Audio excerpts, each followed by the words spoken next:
Good afternoon, everyone. Welcome to our pre-match press conference. We'll start off with Vinny from Sky. David, first of all, can we check team news? Did Michael Keane train? Is he okay for the weekend? I'm not sure yet if he's going to be right. He's got a little bit of an injury. He played against Newcastle with injury, and look, he just couldn't quite make it. So I'm not sure yet if he's going to make it or not. No. What about Seamus? How far away is he? Seamus pulled his hamstring, so Seamus is going to be out for a little while. I don't know exactly the time scale on it, but obviously he's just had a nick in his hamstring, which is going to keep him out. Obviously, not great news for you then, given that Tim's suspended this weekend as well. No, we're short. We're really short on. We've been short. We were very short going to Bournemouth, and we were certainly we're the same going into this game as well. But look, it happens to all the teams. It's not just us. Just on Tim.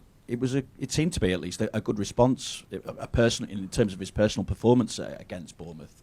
Is the next step for him really just to start delivering that consistency more and more?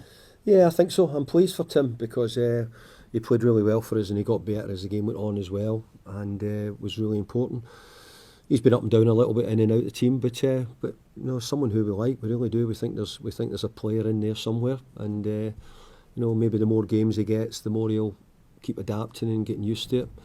But disappointed that we lost him. I was annoyed actually him getting booked early in the game. I was more concerned about how would he see himself through the Bournemouth game.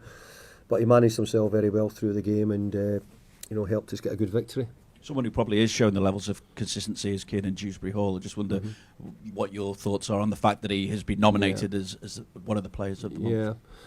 Well, it's very difficult to get nominated in the Premier League as a player of the month because of the quality of the players, and you're seeing the level some of the teams are playing at. So all credit to Kieran. He's getting us a couple of goals. He's been playing well for us. He had to play slightly deeper for us in midweek in what he's been able to do. So we're pleased. He's been good, and he's good in the dressing room, and he's good with the players. So we're really happy to have him. Obviously, this weekend you welcome your predecessor to Hill Dickinson in Sean Dyche, as well as the job that he's doing at Nottingham Forest. I just wonder as well what your thoughts are on the job that he did here through difficult times, and obviously left you something to be able to build on. Well, there'll be lots of people able to tell me more about Everton over the last 4 or 5 years than myself. But from afar, he looked as if he steered the ship, which was in big trouble, was sinking, and he'd done a great job in making sure that they were still in the Premier League. I think there was a couple of seasons he probably had to avoid it just about on the last day of the season. But I think he'd done a brilliant job in what the situation was, and when you look back, I hope that we never have to go back to where Sean had the team and had the situation around the club. But I thought he'd done a brilliant job in keeping them going. And at that time, there's always a lot of negativity, a lot from the media. The supporters are feeling it, everybody's feeling it. So when you're the manager, you sort of carry that through. And I thought he'd done a really good job. I think you probably expected him to go in and make a difference in Nottingham Forest as well when he got the job. Well, I knew that he would certainly go back in. I didn't know where he would go back in, and he's Nottingham Forest are a good team. They're a team in Europe as well, so he's got good players. How have you built on what Sean left behind though? And I know you're at home this weekend, but I was looking at the away form, and only Arsenal have taken more points on the road since your first away game back in charge here. Well, look, I have to give credit to the players for how they've done it, because when I came in, the home form wasn't that good, to be honest. I think prior to that, we were pretty poor. So the players have knuckled down and done a great job in getting the results recently. So we're pleased with our away form. We want to keep that up. And a lot of people were saying when I came in, the away supporters have not had much to shout about. I think we were winning at Palace last year, and we were winning at Brighton, and we won at Newcastle. So there's a lot of games which we did win away from home last year, which hopefully helped away supporters enjoy their trip a bit better. 10th, 3 points off the top four. Can you put yourselves in the bracket of European contenders, or is it tempered slightly because, as you say, you're short of players at the moment? You're going to lose Idrissa and Iliman and Dye to AFCON, and do you have to kind of wait as well almost to see what you can do in January? Well, look, I don't want to turn around here and say no, we don't think to do that, and my plan is to try and do that. I know that if we can get another win against Nottingham Forest, then we'll push ourselves right in amongst it again. I think you have to take your chances in the Premier League when you get it at the moment, because I think that if you miss out on it, then you might have to wait again.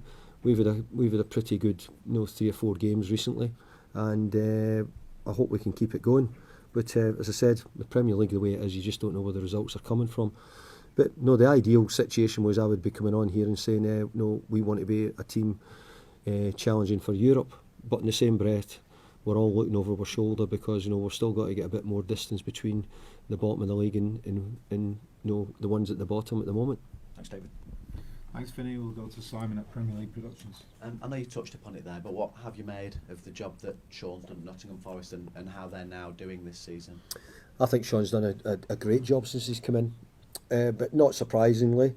And let's be fair, I think Nottingham Forest have got a good team. They've got good players, good squad. So, you know, they've got a lot. And Sean will be enjoying Europe as well in some ways. In other ways, he'll be seeing, you know, the extra games and all the extra work which comes from it.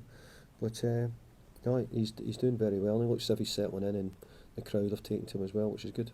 I know you've talked about the table there. Not all managers will do that. They'll say, "I'm going to look at it later on." Are you someone who is constantly looking at where you can get the points and where you need them? Or I'm not constantly looking at it, but I think obviously we're always saying, hey, make sure that we're away from the bottom end of the table. Here at Everton, we've been in that situation too often. So we want to talk about the top end of the league as much as we can, and that's why every win at the moment is really important. I think we've probably won more points than we've had at any other stage in with time. I think the points we've got at the moment is more than we've ever had for the last 4 or 5 years. So it shows that we've started the season relatively well. So I think there's still room for improvement. We've talked a wee bit about we've got injuries. No, we're still adding, we're still growing. So I think we've got off to a pretty good start, really. And just finally for me, apologies if it's slightly left field, but just reading there on the BBC's website about England starting to use AI for things like penalty shootouts. Obviously that would include Jordan as well. So they're getting extra information, whereas previously it might have taken 4 or 5 days for the goalkeeping staff to get all this information. Now you can get it at your fingertips almost. Is that something that you either do use or you'd contemplate on using or your staff use? Well, we certainly don't use it at the moment, that's for sure. No, but it's something which now you're mentioning, then I'm going to have to look into after I leave here today. It might be able to tell me what players are fit for me and what I've got to use. But overall, look, I think if there's another tool that can come in, can help improve the team and the way football's going at the moment, I don't think people are going to hide behind. I think people will use which is available to them.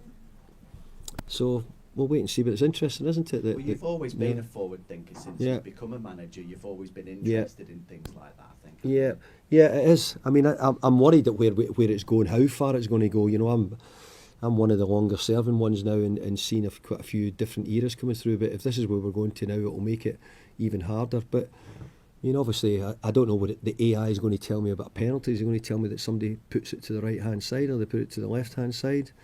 So on the day you could change your mind, you could do that. So I don't know what AI can really tell me more than probably me watching somebody taking 20 or 30 penalties, what they're going to do. So I don't know if it completely works, but maybe someone knows more than I do. Sure they do. Yeah. Thanks, Simon. We'll go to Julia at Radio Merseyside. Hi, Julia. Jack Grealish was very complimentary of you after the game midweek, and he said the conversations he has with you have really helped him. So I just wondered, what is it you have spoken about with him that has made him feel definitely comfortable here and also raise his game? I don't think I've really done an awful lot with Jack, to be honest. But I think the most important thing is we try to give him a bit of love and made him feel really welcome. I think the crowd here have done a brilliant job with him. They've taken to him. And quite often when you come from another Premier League team, it's not that easy to settle in, but he's been taken right away, and I think he's played well to add to that as well. He scored a few goals and a few assists. He can pick it up a bit more, no doubt about that. So I've got no problem telling Jack straight and telling him correctly. I don't need to tell him any lies or tell him any bullshit. I can always just sort of tell him it, and he's big enough and he's man enough to accept it, whether it's good or bad. Do you think he appreciates that honesty then, and do all players appreciate that honesty, or is it sort of individual basis? You have to take each player as a different person and a different way of managing them? I think you do have to manage players all differently. I don't think there's one way. I think all players, or most players, would always want to be, spoken to straightforward. But always speaking straightforward to means that you could become disliked because sometimes the truth is something which not everybody wants to hear. But Jack's not. Jack wants the truth. Jack wants to be sort of pushed and told and look, he's responding to it. The biggest thing for me is getting through the games. He's playing 90 minutes in the games, and he's not played that many, and we've never really any time had a thought of saying no, we're going to leave him out or we're going to take him out because he needs a rest. Now, we've not got as many games as other sides have got.